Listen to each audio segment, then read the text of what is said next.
Alright, today we're going to be going through a carburetor on a Yamaha Timberwolf 250. We've obviously had the carburetor off of the four-wheeler at this time. We've removed the throttle cable from the actual carburetor, but we did leave the choke cable on, and I'm going to show you how to remove the throttle cable if it was there, and I'm going to show you how to remove the choke and the plunger there. That's the first thing we're going to do, just to get that cable out of the way. So you grab a 14mm wrench there, and there's a cap on top here.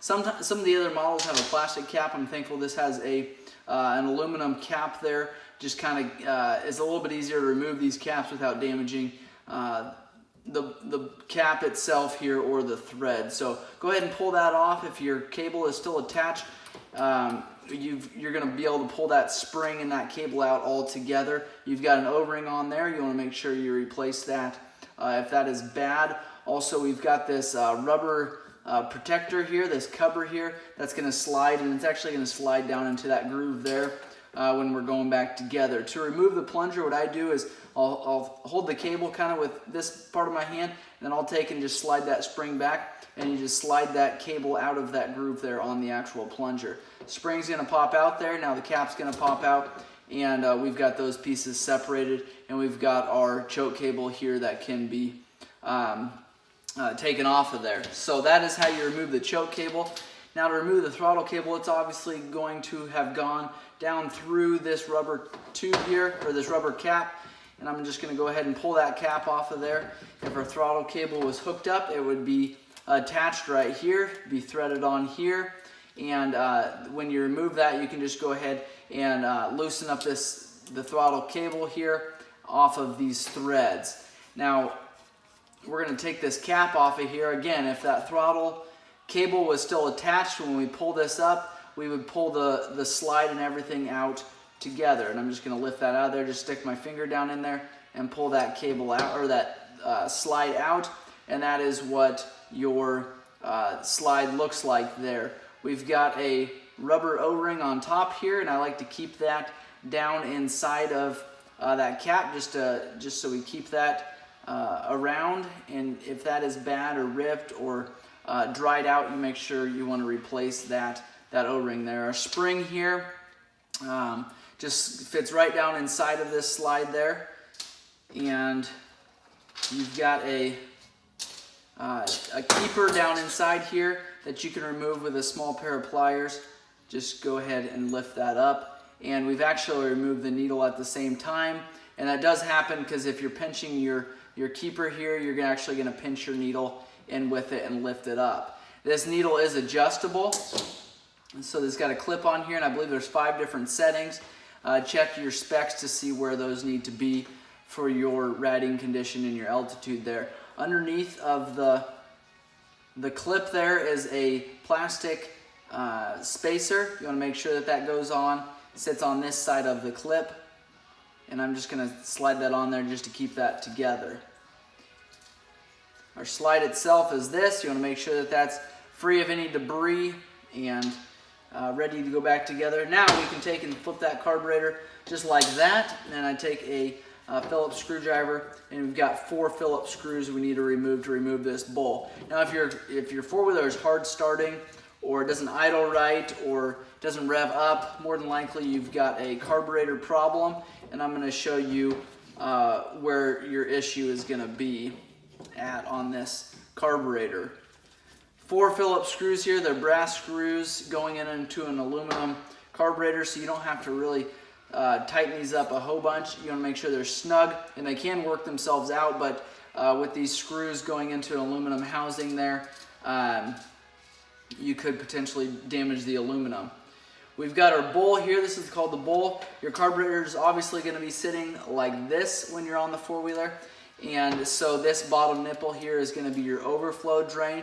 You want to make sure you've got a hose hooked up to here at all times, because if that fuel is sloshed around in your bowl, comes out your overflow tube, it's gonna, if you don't have a hose on there, it's gonna drip directly onto your motor, potentially causing a fire, and for sure discoloring your motor if that fuel sits on that motor. So to drain your fuel, if you want to drain it for the year or just get new fuel in there, you've got a Phillips or a flat screw on the side here. You can just go ahead and loosen that up, and you don't need to do more than 2 turns out or so, and that fuel will start to drain out of that bottom bowl there. So that is not the way to clean your carburetor. A lot of people just want to pull that plug there, let the fuel drain out, and then they can call it good. That is not how you clean it. What that's going to do is drain any kind of debris that's sitting down in here. It's going to drain out that bottom tab there. It's probably a little bit hard for you to see. Now your overflow is this tab here. This post here has overflows out that same bottom nipple there. So if fuel is sloshing around in there or your float isn't quite set right, fuel will dump out this bottom overflow here, and you'll constantly having a drip on the floor in your shop or on your trailer. It's not uncommon though if you're bouncing around on trails, if your four-wheeler is bouncing around in the back of a trailer, in the back of a pickup, you will have fuel sloshing around in here and dumping out this overflow here. It's important to shut fuel off when you're trailering a machine, because if this float happens to stick in one position, then you'll drain your entire tank of fuel out this overflow here. So it's important to shut it off for that reason. Make sure there's no debris sitting down in here. What happens a lot of times, the four-wheeler has debris in here, has junk in the fuel, sand in the fuel, maybe old fuel in the fuel tank. That fuel will sit around in here. When you start your four-wheeler, it'll suck it up through the jets here and won't run right. Sometimes what happens is a piece of rubber, piece of sand or something will be floating around in your bottom bowl here. You start your four-wheeler, run it. It runs great for a little bit, sits there and idles. You give it some fuel, it sucks up a piece of sand or a piece of rubber or something, any kind of debris into these jets, and it won't run good anymore. You shut your machine off, you let it sit there for a little bit, that fuel will, that rubber piece or that piece of sand will drop back down into your bottom bowl there, and that process will continue on until that piece of sand or rubber is small enough to go up through these jets here and get lodged and cause your four-wheeler to never run right. So that's a plastic spacer there. Make sure you take that off. Make sure you remember where that goes and which direction it sits. We've got a flat screw here. This is your main jet, and your needle here that we looked at earlier actually slides down right inside this jet here, not clear down inside here. It stops, I don't know, roughly halfway. I don't know that for sure where it stops, but they coincide with each other there. So you can get a different size main jet and a pilot jet, but you do want to make sure that your machine is, that you can see through this main jet. Your main jet is actually that portion of it, and this is your main jet holder here. Again, you've got a O-ring to seal that off to not let fuel get sucked up through that area as well. Pilot jet here, this is going to be what they consider from 0 throttle to a quarter throttle. You're going to be using your pilot jet. Your pilot jet. Your four-wheeler sitting there idling will use this pilot jet. So a lot of times if your four-wheeler doesn't start or it doesn't idle right, a lot of times this is your problem here. You do want to make sure you can see through this. So I like to hold it up to a light and make sure you can see all the way through the port there. Also, I like to use this gum out carbon choke cleaner, spray through it there. A lot of times if there's just a little bit of debris or anything in there, a lot of times this gum out carbon choke cleaner will take care of it. If that doesn't happen, you can get jet cleaner, a small piece of wire, stick it through there, but you do want to see through this pilot jet in your main jet, so make sure that's cleaned out really well. Next thing we've got is your float here, and this float is adjustable. I'll show you how to do that, but we've got a pin here that can be removed, and then we've got your float now that's removed and your needle here. To adjust your float, it is this peg right here. It's a metal peg that can, or a stainless steel peg that can be adjusted. So if your fuel is constantly dripping out of your overflow tube, then I would suggest, when your carburetor is in this position, pushing this down slightly. You don't want to make large adjustments because you don't want to starve your four-wheeler for fuel by adjusting it too far down. So, and there'll be specs on float height in your manual. Make sure and check those. A lot of times what the issue is this rubber tip on this on your needle here gets worn down, or possibly your needle jet, excuse me, your seat here will get worn down as well. Sometimes these get squared off and allows fuel just to run by here. You can adjust your needle all day long here, or your float here all day long, and it won't seal up like it should. So make sure you don't just go adjusting your needle here to fix a problem that can be fixed by replacing your needle and seat. So next thing we're going to look at is our air fuel screw, and that is right here. How you measure that: before you remove this screw, make sure you do this. You want to spin this in and count how many times you turn it in. So what I do is I'll do half turn, 1.5, 2, and it's 2 turns out. So if we're going back to where we were, we'll do half turn 1, half turn 2. So to pull it out, you just go ahead and remove it all the way, but you want to make sure you put it back to where your manual says, or where it was if it was running good before. So you can go ahead and remove there. There is a spring, a washer, and an O-ring down in here. A lot of times they don't come out because they're sealed up in there, which is okay, but I do like to blow through there with carbon choke cleaner, clean that out really good, make sure that port's free and clear before putting this back in. If everything does fall out, you want to make sure you do put it in the correct order. So don't go back in the wrong order. You'll have air leaking where it shouldn't be leaking. Again, going back together then, go ahead and screw it back in, and you screw it all the way down until it's completely seated. You don't have to torque it a whole bunch. Completely seat it. Half turn, 1.5, 2. Going back together then, we've got your pilot jet here. Slide that down in that port there. We've got our main jet holder there. And then you can tighten those up.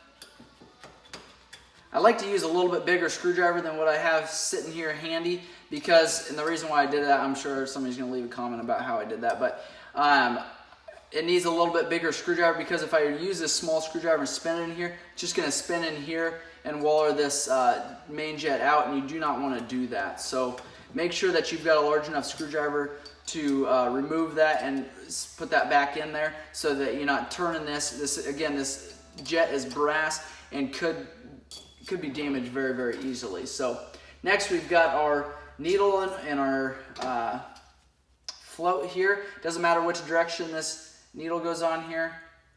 Whoops, but I do have that backwards. So your float does matter which direction that is, but our needle doesn't matter one way or the other how that goes. Slide that on there, slide that down into there, into your seat there, then run your pin in. If this pin is hard to get out of there, be very, very careful. You can tap on this with a pick, but you want to make sure that this back post here is supported, because these are aluminum. They break very, very easily. You will have to replace your carburetor if that does happen. So plastic spacer there sits just like that. You can line up that groove on your float with your air fuel screw there and slide that down. You do want to make sure that this gasket's in really, really good condition. That's a common problem where those get dried out, they crack or they break, and your fuel will constantly drip down in there. I'm going to show you a couple more things on this carburetor. I'm going to go ahead and put these 4 Phillips screws back in.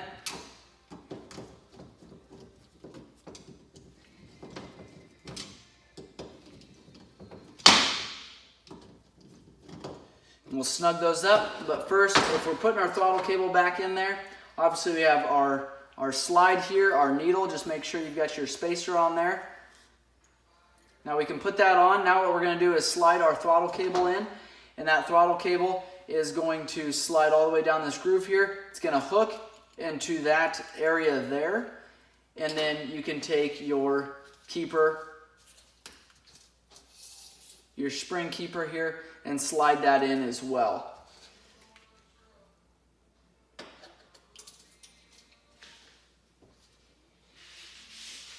Pause.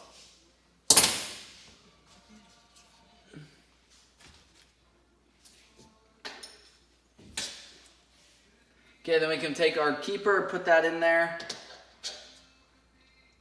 Gotta pinch it together a little bit. But remember, our cable is run down here, and you can take and turn this in a way that's actually gonna hold that cable on.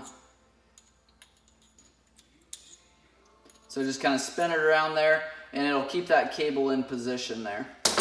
Then you can take your spring, oh, I should have told you, your rubber cap here, this cap, your O-ring, and your spring are all going to need to be slid onto that. Let's redo that. So now putting our throttle cable on, what we're going to do is we've got our needle on there already. And now what we're going to do is take, and let's just pretend that we have a throttle cable here. I'm going to slide this on. Then I'm going to slide the cap on with the O-ring included there. So all those are going to be held on by the spring. We're going to by the cable. We're going to slide this on. And then what I'm going to do is I'm going to take that back just like this. I'm going to hold it in this hand and kind of pinch that cable right here. Slide that cable all the way down this groove here. Hook it in this bottom tab there, and then you can let this go.